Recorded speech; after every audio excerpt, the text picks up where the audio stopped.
Hi, this is John Davidson, the VIP coach, and I'd like to talk to you about this piece I put together called Time to Value. Time to Value. There are two beliefs that shape how we use time available. They tell the tale as to whether we produce on purpose or not. Producing on purpose means to do what we say and say what we do. Our actions are in service to our intentions. This is the essence of creating an outcome, creating a goal, a project, an idea. We bring creations into reality by making a series of choices. First, we choose to be the predominant creative force in our life. Then we choose outcomes that matter most. And then we choose the actions, the right actions, on behalf of creating the outcomes to make them happen. And yet, our lives are inflicted by concepts or beliefs from which we make decisions that often are misaligned with, ambush, and outlaw the creative process leading to our goals. Belief number 1, I don't have time. This belief suggests that one is constantly running out of time. The observation leads to an inference and then becomes a fact. The conclusion, there is not enough time available. This may appear true, and yet it is the root cause of the problem of running out of time, instead of the complaint. At first, a victim of a shortage system appears to be in distress. But if you look deeper, it is a system of the victim, not victim of the system. If one holds the concept that there is not time available, then any time that is available would be rigged to be filled by whatever comes in. Like a vacuum, anything would rush in with reactive responses to it to reinforce and confirm the belief itself. In other words, we make our belief come real or come true when we believe our belief. We ensure that anything filling our time would reinforce the sense of not having any control. And therefore, the conclusion is expanding the amount of time we would need to fit it all in. The conundrum is that nature's laws expand demand to fill the supply given. This is why expenses naturally rise to the level of income earned. Stuff and busy work expand to fill the space that it is given. The fact is, we all have the same amount of time, 24 hours. We can shift our viewpoint from quantity to quality. In the quality view of time, what we do with 1 hour can change the entire next 24 hours, or perhaps the entire week, or maybe even the entire month. If we suspend the belief that we have no time, we are faced with a clearer statement of reality. Not having enough time is a clue that we have not made key decisions. In other words, when we say whatever we don't have enough of, what we're hiding is the fact that we haven't made up our mind. For example, if I supply myself by decision 3 hours time blocked to get a report done, this task will fill the 3 hours to get done. If I supply myself a day to get it done, it'll fill the day. The demand expands to the level of supply given. This explains why linear time is different than time as dimensional space. So if a to-do list has no deadlines, this is often the case. If there are no time blocks to execute different projects or tasks to achieve them, then the work expands constantly to ensure that the claim one has no time appears true. And then the typical answer is, I need time management. And so the attempt to solve the problem doesn't really get solved at the level of the cause, because the underlying structure or the underlying belief still remains that outlaws the possibility of using time any better. As Einstein said so eloquently, we cannot solve the problems at the level of thinking that causes them. Time is for the most part a mental construct of the world to avoid being controlled by it. And yet it is just a thought. When we change how we see, what we see changes. First, we shift our mind, then we shift our behavior in accordance with it. This leads to a different set of consequences. I'll give you an example.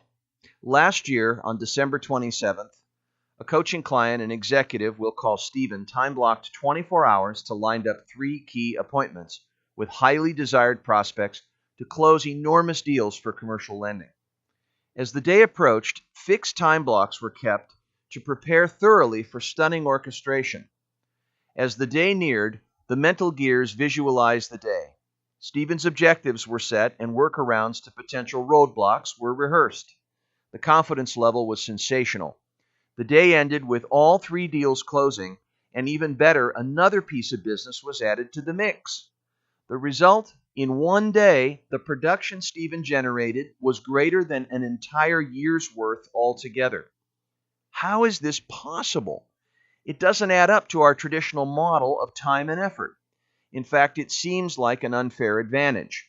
But if you look more closely, Stephen's economic means to creating it was a result, an opportunity, not time and effort.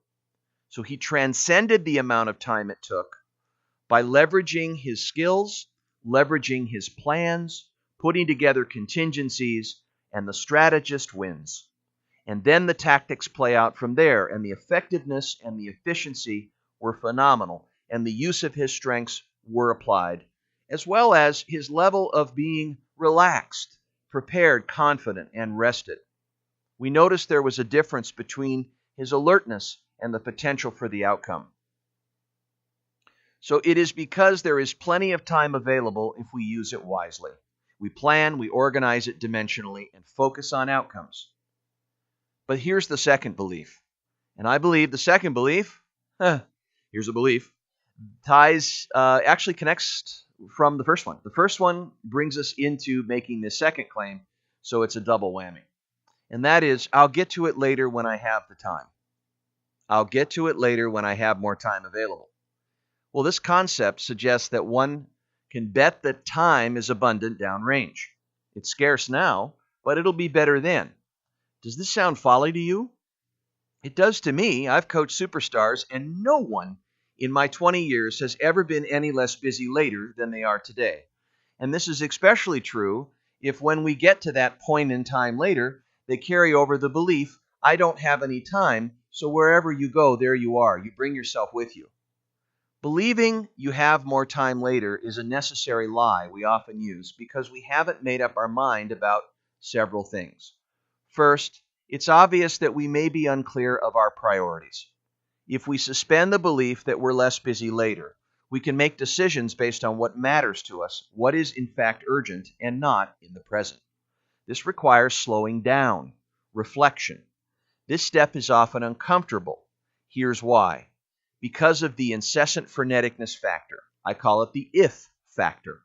We're too busy being busy to do what could make us a lot less busy. Belief number 1 ambushes us, then pushes us to belief number 2. And then it reinforces itself because by the time we resolve belief number 2 when we get there, we're still believing belief number 1, and so it's a vicious cycle.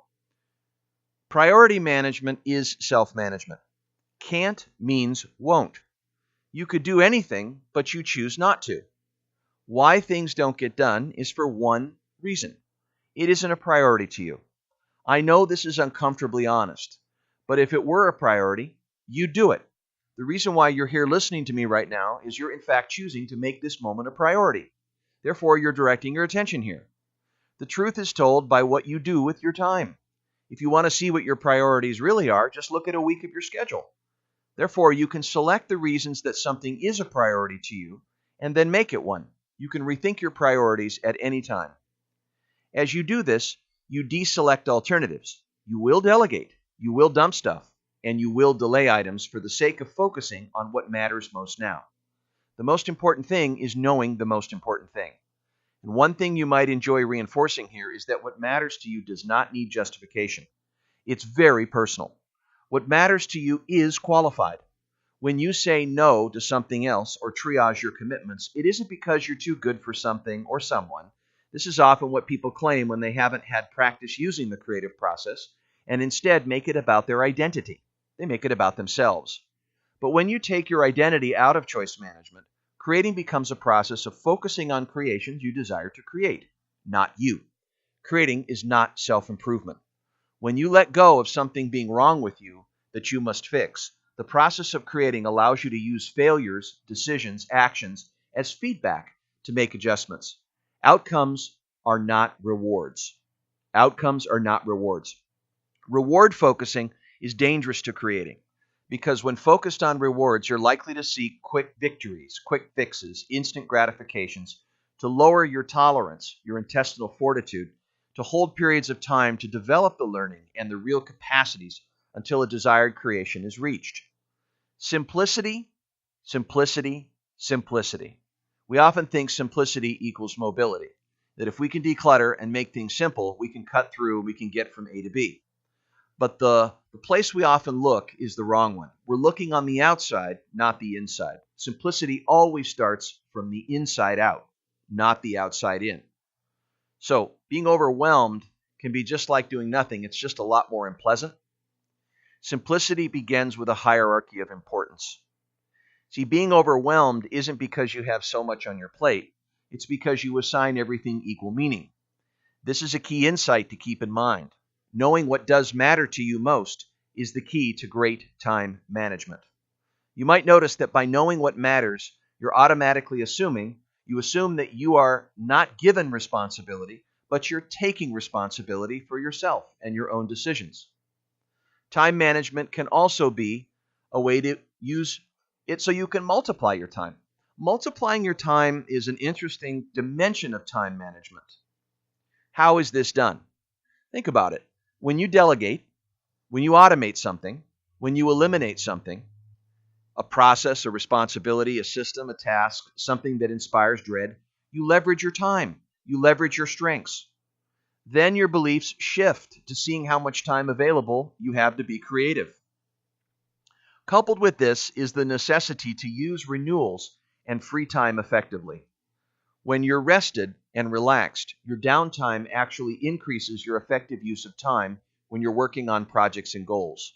If you have a little perfectionism in you, this is a challenge because trying to work all the time as a means to live up to your ideals can run you amok in terms of your exhaustion. Realizing that you have limitations and weaknesses and deciding to get good rest and balance your intensity with renewals is about working smarter, not harder. Because hard work cannot substitute intelligence. The energy management piece I'm referring to here, to be effective, while reflection and planning your time is key to efficiency. Think of energy management as being effective, showing up, being alert, doing the right things. And efficiency is done through expectations and planning where you anticipate things through time blocking. Then the strengths conversation completes the triad: efficiency, effectiveness, and use of strengths. When you focus strengths, use them to create results. Take aim with your gifts. Use self-awareness to self-allocate yourself in terms of how you line up your days, who you're going to be seeing on those days, and the activities that you tend to put yourself into. Plan your time blocks in an ideal week. Review your week Sunday night, a power 15 minutes, and that way you're looking ahead, triaging your commitments, and you're more likely to grit and bear the discomforts that come from saying no when you know you've been intentional and you have time that's laid out to get to the outcomes. You need to be goal-centric in your behavior, not reactive. This will help you be more present, more alert, more intentional, and become a force of nature. So, in our VIP coach program, we one-on-one coach leaders. We take clients into priority management mastery with the focus on mastery in this triad. We coach them on powerful time systems, concepts, principles, and strategies, strength-focusing processes to illuminate their unique abilities and personal gifts, and then energy management frameworks to bring forth their best work and their biggest presence at every moment. This is key because the more they're engaged, the more present they are, the more they have a chance to change the future. And when they're more energized and intentional, they're more confident. And that just adds to the intention. And so when they're more present, the more time to value they generate, and it just continues to cycle. The more time available, the better decisions that they make, the more value they create for themselves and others, and the quality of life just continues to go up, and the return on time is 10 times greater. So if you'd like more information about our VIP coach program, you can find us online at highlevelperformance.com.